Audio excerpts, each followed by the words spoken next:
Assalamualaikum warahmatullahi wabarakatuh. Apa kabar anak-anakku semua?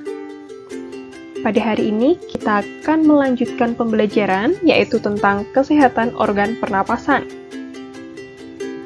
Jadi, lingkungan itu dapat diartikan segala sesuatu yang ada di sekitar manusia dan mempengaruhi perkembangan kehidupan manusia. Nah, maka dari itu kita juga harus menjaga kesehatan lingkungan untuk menjaga kesehatan diri kita, terutama pada kesehatan organ pernapasan. Untuk lebih jelasnya, mari kita belajar bersama-sama. Anak-anak, yang pertama akan kita bahas yaitu pengaruh pencemaran udara terhadap organ pernapasan. Jadi, salah satu masalah lingkungan yang harus dihadapi adalah pencemaran udara. Karena pencemaran udara ini kondisi di mana kualitas udara menjadi rusak dan terkontaminasi oleh zat-zat, baik yang tidak berbahaya maupun yang membahayakan bagi kesehatan tubuh manusia.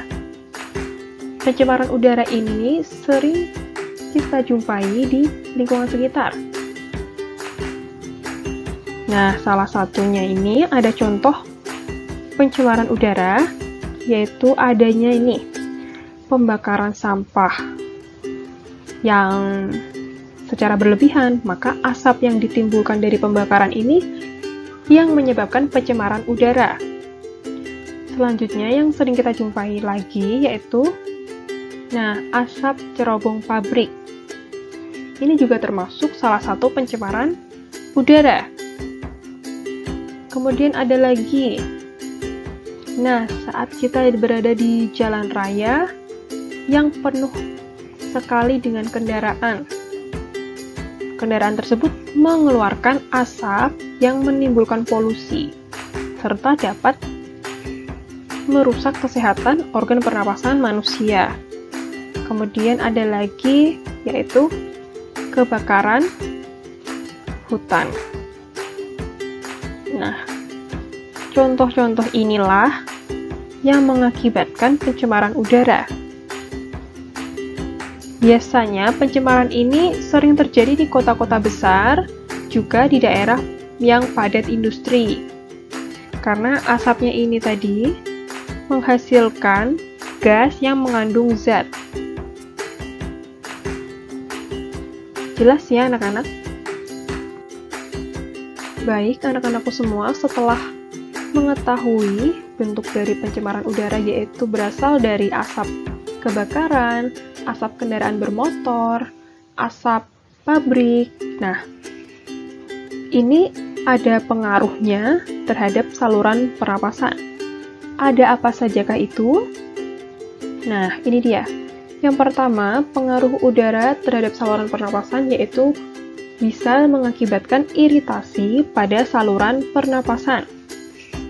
Kemudian, adanya peningkatan produksi lendir yang dapat mempersempit saluran pernapasan. Selanjutnya, lepasnya lapisan sel pada selaput lendir. Kemudian, dapat juga menyebabkan pembekakan pada saluran pernapasan dan merangsang pertumbuhan sel sehingga pernapasan menjadi menyempit. Kemudian bisa juga rusaknya sel pembunuh bakteri di saluran pernapasan. Kondisi ini menjadi tanda bahwa kesehatan sistem pernapasan sedang terganggu. Hal ini akan mengakibatkan orang yang mengalaminya menjadi kesulitan bernapas. Dampak negatifnya itu yang udara kita hirup akan terakumulasi dari hari ke hari. Kemudian dalam jangka yang panjang akan menimbulkan berbagai gangguan seperti bronkitis, kanker paru-paru, emfisema, dan lain-lain. Jadi, anak-anakku semua, diperlukan kesadaran setiap individu untuk dapat mencegah terjadinya pencemaran udara yang berbahaya bagi lingkungan, terutama bagi kesehatan organ-organ pernapasan. Selanjutnya, anak-anakku semua juga harus mengetahui bagaimana cara memelihara kesehatan pada organ pernapasan. Seperti kuman penyakit, itu juga dapat menyerang saluran pernapasan manusia. Penyakit yang sering kita jumpai yaitu seperti influenza, bronkitis, radang paru-paru atau pneumonia, dan tuberkulosis atau TBC. Penyakit ini tuh dapat ditularkan melalui udara karena kuman penyakit ini itu berada di udara. Maka anak-anak semua jika sedang sakit yang berhubungan dengan organ pernapasan, sebaiknya menjaga diri atau memakai masker agar virusnya tidak menularkan ke orang lain, orang di sekitar kita. Nah, bagaimana cara yang efektif agar kesehatan pernapasan manusia ini terjaga? Yang pertama, anak-anak perlu makan makanan yang bergizi. Contohnya yaitu ada nasi sebagai karbohidrat, sayuran, daging atau ikan, kemudian buah-buahan. Pokoknya makanan bergizi, 4 sehat, 5 sempurna. Selanjutnya, berolahraga secara teratur. Ini memiliki efek positif terhadap kesehatan, karena dengan kita berolahraga, maka aliran darah dalam tubuh akan lancar sehingga organ pernapasan dapat berfungsi dengan baik. Olahraganya dapat olahraga ringan seperti jalan, lari, senam, dan renang. Kemudian, langkah selanjutnya untuk memelihara kesehatan terdapat istirahat yang cukup atau tidur yang cukup. Waktu normal yang diperlukan manusia untuk tidur yaitu kurang lebih 8 jam sehari atau sepertiga hari. Nah, tidur yang cukup ini dapat meningkatkan daya tahan tubuh sehingga dapat menghindarkan tubuh dari berbagai penyakit. Selanjutnya ada menjaga kebersihan.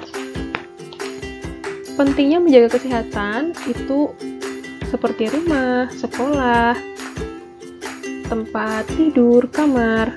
Nah, lingkungan yang bersih ini merupakan awal dari hidup sehat. Karena jika lingkungan yang bersih, maka udara juga akan segar, kotoran, debu-debu juga tidak ada, maka kita nyaman dan sehat. Kemudian yang selanjutnya, menghindari polusi udara. Jadi contohnya seperti tempat sampah, jalan raya, daerah sekitar pabrik. Bila di tempat tersebut memang udaranya sudah tercemar dari asap pabrik, asap kendaraan, sebaiknya kita menghindari daerah-daerah tersebut agar organ pernapasan kita terjaga. Atau misalkan jika terpaksa kita harus melewati tempat tersebut, harus menggunakan masker atau penutup hidung supaya dapat mencegah udara kotor tidak masuk ke dalam paru-paru kita. Nah, inilah beberapa cara yang dapat dilakukan sebagai upaya untuk menjaga kesehatan organ pernapasan. Kita tetap harus melakukan pola hidup sehat agar dapat meningkatkan kesehatan organ pernapasan. Jelas ya anak-anak semua? Baik, pembelajaran hari ini cukup.